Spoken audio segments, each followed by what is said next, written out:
KTO Radio présente À haute voix, la lecture intégrale des œuvres spirituelles majeures. Aujourd'hui, Charles de Foucauld de René Bazin.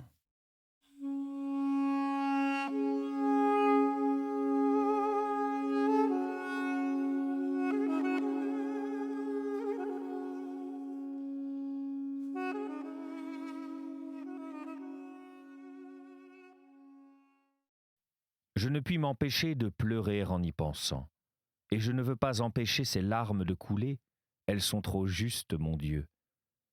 Quel ruisseau de larmes devrait couler de mes yeux au souvenir de telle miséricorde? Que vous avez été bon, que je suis heureux, qu'ai-je fait pour cela? Et depuis, mon Dieu, ce n'a été qu'un enchaînement de grâces toujours croissantes, une marée montant toujours. La direction, et quelle direction? La prière, la sainte lecture, l'assistance quotidienne à la messe établie dès le premier jour de ma vie nouvelle, la fréquente communion, la fréquente confession venant au bout de quelques semaines, la direction devenant de plus en plus intime, fréquente, enveloppant toute ma vie, et en faisant une vie d'obéissance dans les moindres choses, et d'obéissance à quel maître? La communion devenant presque quotidienne, le désir de la vie religieuse naissant, s'affermissant, des événements extérieurs indépendants de ma volonté me forçant de me détacher des choses matérielles qui avaient pour moi beaucoup de charme et qui auraient retenu mon âme, l'auraient arrachée à la terre. Vous avez brisé violemment ces liens comme tant d'autres. Que vous êtes bon, mon Dieu, d'avoir tout brisé autour de moi, d'avoir tellement anéanti tout ce qui m'aurait empêché d'être à vous seul.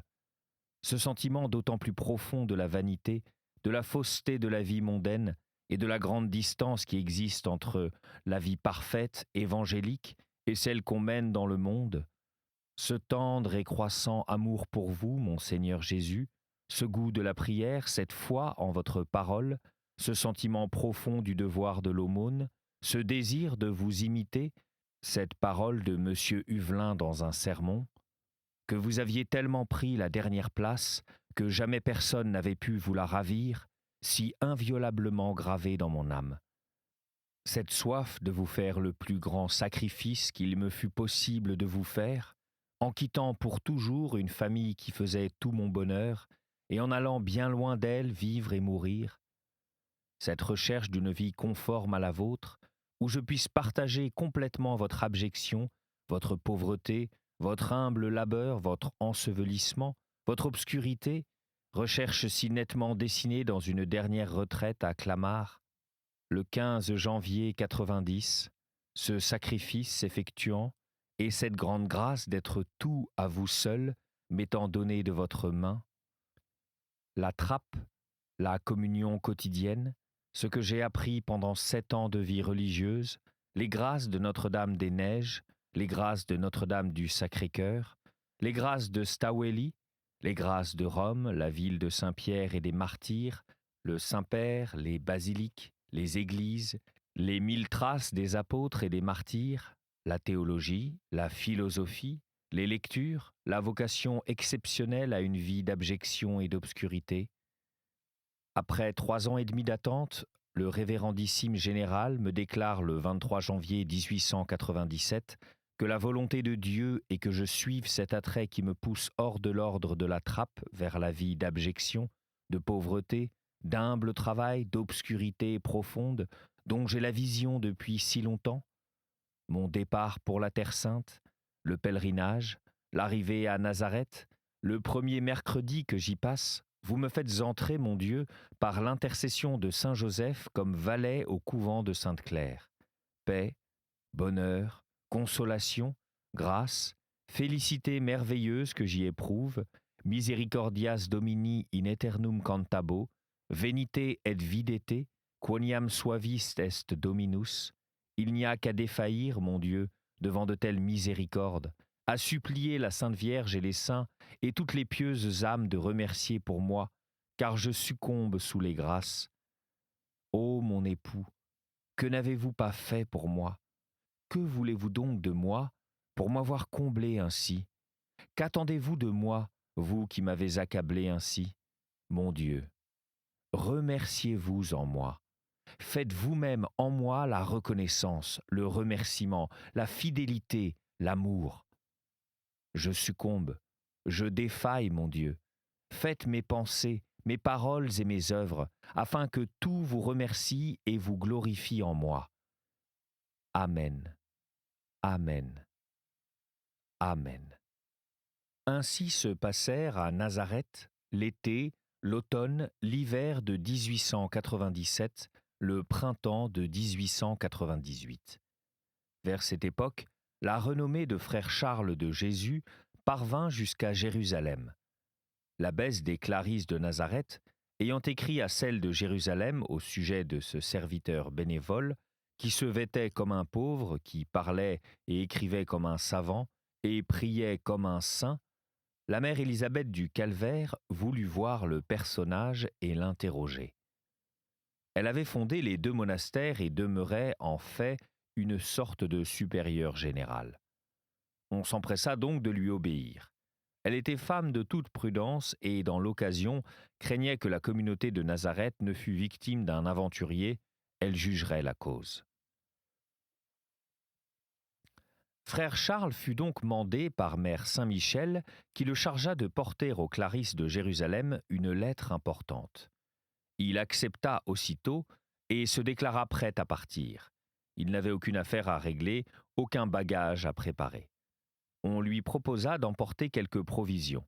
Il refusa, disant qu'il savait la langue du pays et qu'il mendierait son pain dans les villages. Il partit seul, à pied, comme il était venu, traversa la Galilée et la Samarie, songeant au Maître qui tant de fois, pour lui et pour nous tous, avait fait ce long voyage. Les chrétiens lui donnaient le pain et l'eau qu'il demandait, il le logeait, et les Turcs non plus ne le refusaient pas. Il arriva bien là le jour de la fête de Saint Jean-Baptiste, le 24 juin, en vue des murailles. Mais comme la nuit commençait, il coucha sur la terre dans un champ voisin du couvent. Il fut reçu le lendemain par l'abbesse dont la défiance ne dura guère lorsqu'il eut parlé seulement 5 minutes. On ne pouvait penser à faire repartir avant quelque temps le voyageur dont les pieds avaient été blessés par de mauvaises sandales. Là aussi, il y avait une cabane vide, en dehors de la clôture, et bâtie à quelque distance d'une autre, où habitaient un Africain et sa femme, gardiens du petit domaine des sœurs. Frère Charles demanda qu'on lui permît d'être le voisin de ces pauvres gens et de s'installer dans la cabane vide. Il refusa de loger dans l'appartement de l'aumônier que l'abbesse mettait pour quelques jours à sa disposition. Il faut dire, pour expliquer cette offre, que mère Élisabeth du Calvaire savait, par la lettre venue de Nazareth, qui elle recevait, et que, dès sa première rencontre avec frère Charles, celui-ci, se voyant compris, avait parlé de lui-même avec plus de détails qu'il ne faisait d'habitude, disant par quelles épreuves il avait passé et ce qu'il était venu chercher en Orient.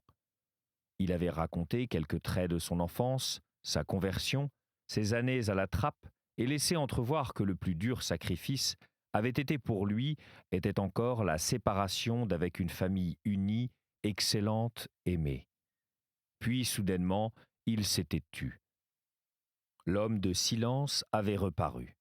Le serviteur avait pris congé de l'abbesse et sollicité l'autorisation de loger hors de la clôture, comme je viens de le dire, non loin du gardien africain, dans la campagne de la ville sainte. Le soir, mère Élisabeth, parlant de lui à ses filles, leur avait dit « Nazareth ne s'est pas trompé. C'est vraiment un homme de Dieu. Nous avons un saint dans la maison. » Cette femme vénérable et de haute spiritualité devait avoir, ainsi que nous le verrons, une influence décisive dans la détermination que prit Charles de Foucauld, moins de 2 ans plus tard, de se préparer à la prêtrise. Pour quelques semaines au moins, il est à Jérusalem. Il y mène la même vie qu'à Nazareth, dans les mêmes conditions, et il écrit à ses parents de France « Je reçois votre lettre à Jérusalem, où je suis définitivement installé au couvent des Clarisses. La mère abbesse du couvent de Jérusalem, qui est la fondatrice des 2 monastères, m'a demandé de venir ici. Je ne sais pas pourquoi elle m'a fait venir, car je ne suis guère utile. Je crois que c'est uniquement pour pouvoir, à son tour, exercer la charité à mon égard et me combler de bonté. C'est une sainte, comme le bon Dieu a fait de belles âmes, et comme il est bon de me les faire voir. Quel trésor de beauté morale il y a au fond de ces cloîtres, et quelles belles fleurs s'y épanouissent pour Dieu seul. J'ai une petite maisonnette adossée au gros mur de clôture. Je vis comme un ermite ou comme un ouvrier indépendant, recevant tout ce que je demande et travaillant comme je veux, quand je veux, à un travail très doux qu'on a la délicatesse de me donner à faire pour que je puisse me dire que je gagne mon pain. Ma vie est ici exactement la même qu'à Nazareth, avec cette différence que je suis encore plus solitaire, c'est-à-dire encore mieux. Le couvent est à 2 kilomètres de Jérusalem sur la route de Béthanie, dans une position admirable au bord du ravin de Cédron en face du mont des Oliviers. On voit de ses fenêtres tout Jérusalem, Gethsémani, tout le mont des Oliviers, Béthanie et, dans le lointain, les monts de Moab et d'Édom qui s'élèvent comme une sombre muraille de l'autre côté du Jourdain. C'est extrêmement beau. De l'autre côté du couvent, on aperçoit les coteaux de Bethléem au sud et ceux de Saint-Jean-Baptiste, lieu de sa naissance et désert où il habita, à l'ouest. Le Cénacle, le chemin que suivit Jésus avec ses apôtres pour aller après la scène au jardin de l'Agonie, ce jardin, le palais du grand prêtre où on le conduisit après l'avoir lié, le palais d'Hérode, le calvaire, la coupole de la basilique du Saint-Sépulcre, le lieu de l'Ascension, cette chère et bénie Béthanie, le seul lieu où notre Seigneur ait été toujours bien reçu, tout le chemin qui conduit de Jérusalem à Béthanie et que notre Seigneur suivit si souvent, Bethphagée, le temple où Jésus enseigna si souvent, Siloué, avec la piscine où l'aveugle-né lava ses yeux, tout cela est sous nos yeux et crie, chante sans cesse Jésus. Que ne pouvez-vous venir ici, comme vous jouiriez, comme vous sentiriez avec émotion et bonheur Jésus parler à votre cœur. Je ne vais jamais en ville, il ne vient personne au couvent, j'ai donc une solitude merveilleuse dont je jouis profondément. Le bon Dieu est bon. Plus je vais, plus je trouve de jouissance. Il faut m'en humilier. Cela montre que je ne suis pas assez fort pour supporter les croix. Mais il faut aussi être reconnaissant envers ce Dieu si bon qui épargne avec de si tendres soins le moindre vent de cette brebis si chétive et si tondue. Frère Charles ne sortait guère de sa solitude que pour aller à la chapelle. Il disait « J'ai tout à fait la vie religieuse, moins l'habit ». Il retourna bientôt à Nazareth, mais il se considérait véritablement comme un serviteur au service des 2 monastères, et mère Élisabeth du Calvaire, lui ayant exprimé le désir qu'il revient habiter Jérusalem, il revint en effet avant la fin de l'année. Que lui importait d'être ici ou là, dès lors que la vie était semblable et l'âme en sûreté? Nul n'échappe entièrement au regard du voisin. Si bien caché que fût Charles de Foucauld, il était jugé. Il parlait très peu, il évitait d'entrer en conversation avec les quelques personnes qui se trouvaient sur son chemin. L'abbesse, demeurant dans la clôture, ne s'entretenait avec lui qu'en de rares occasions, et s'il avait une permission à lui demander.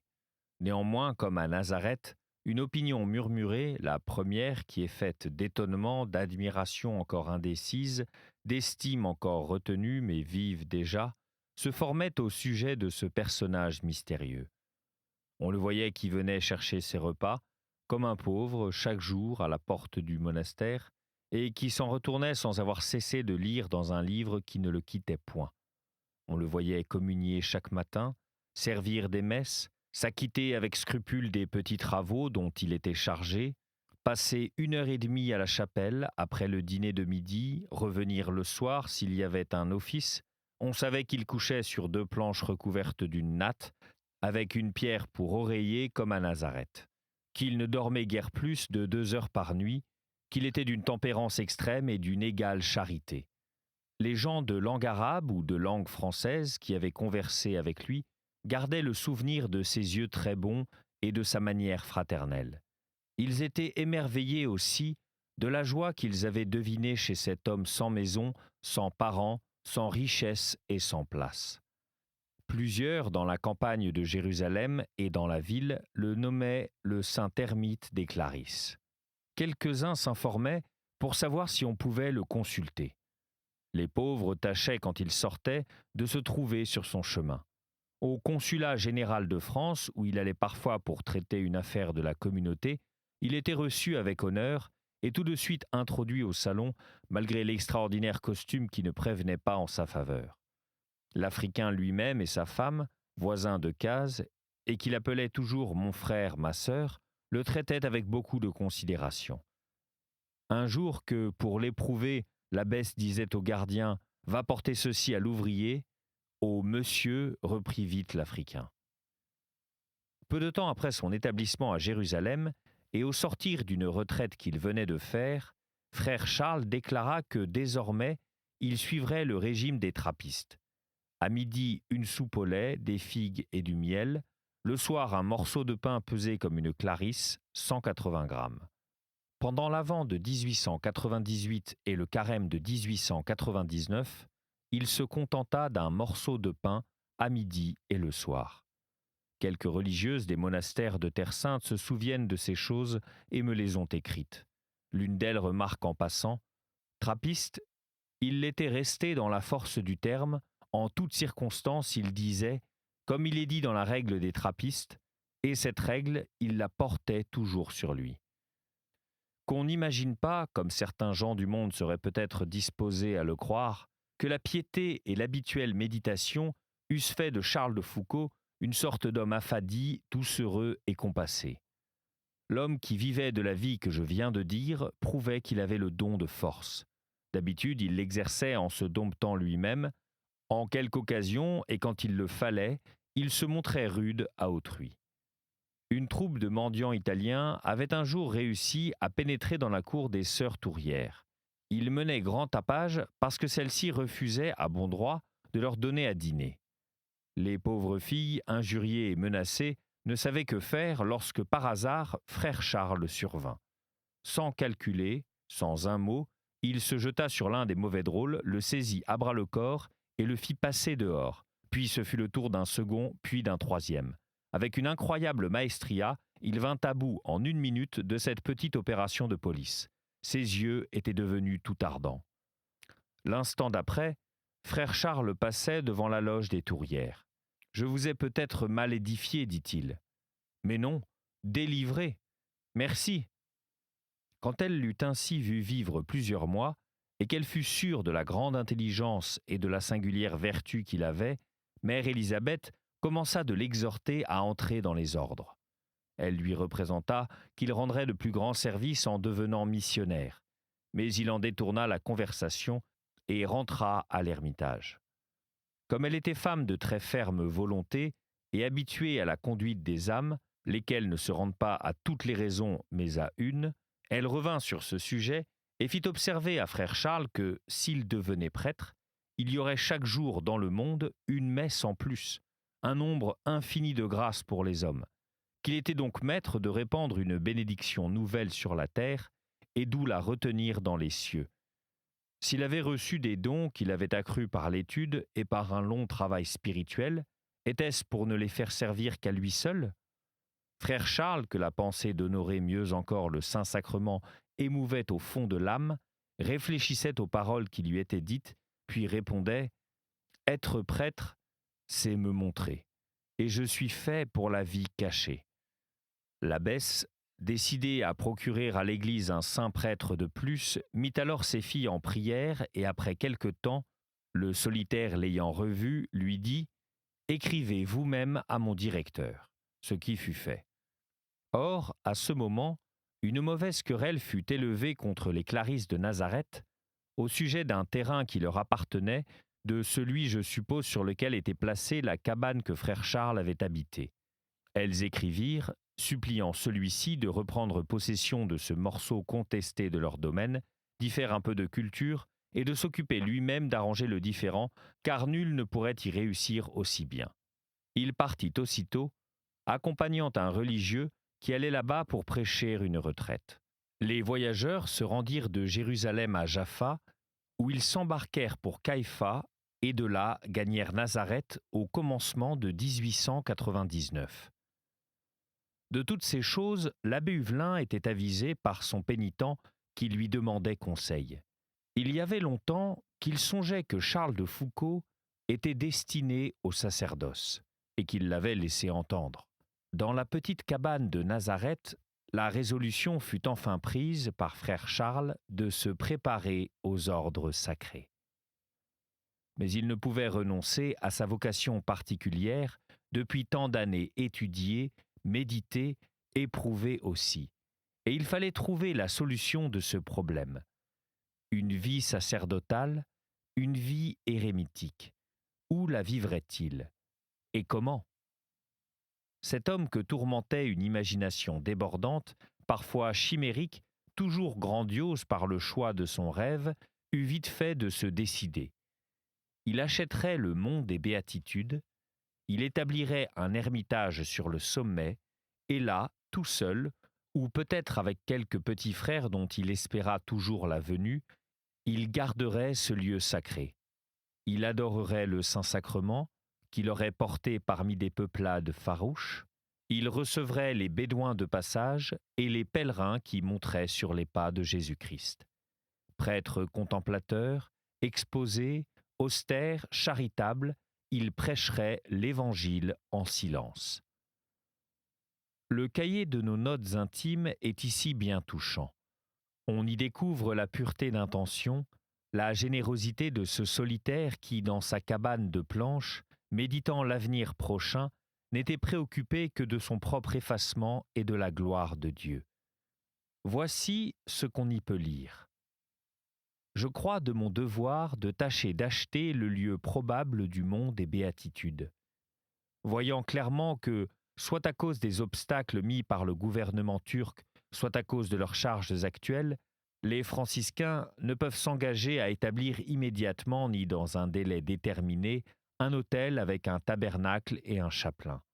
Je ne vois rien de mieux que de leur proposer de me charger d'entretenir au sommet du mont un autel, un tabernacle où soit perpétuellement le très saint sacrement, et un chapelain chargé d'y célébrer la messe chaque jour, à cette condition que, le jour où les franciscains voudront prendre à leur charge l'entretien de l'autel, du tabernacle et du chapelain, le lieu leur sera immédiatement livré par moi ou mes héritiers.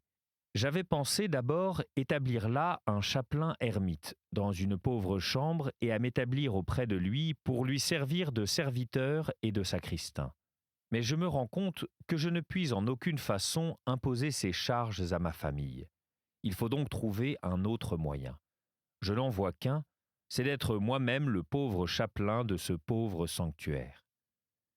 Frère Charles, continuant sa méditation sur ce thème, se demande s'il remplira mieux ainsi sa vocation, qui est d'imiter le plus parfaitement possible notre Seigneur Jésus dans sa vie cachée, et il répond affirmativement en comparant ce qu'il fait à Nazareth et ce qu'il ferait au mont des Béatitudes.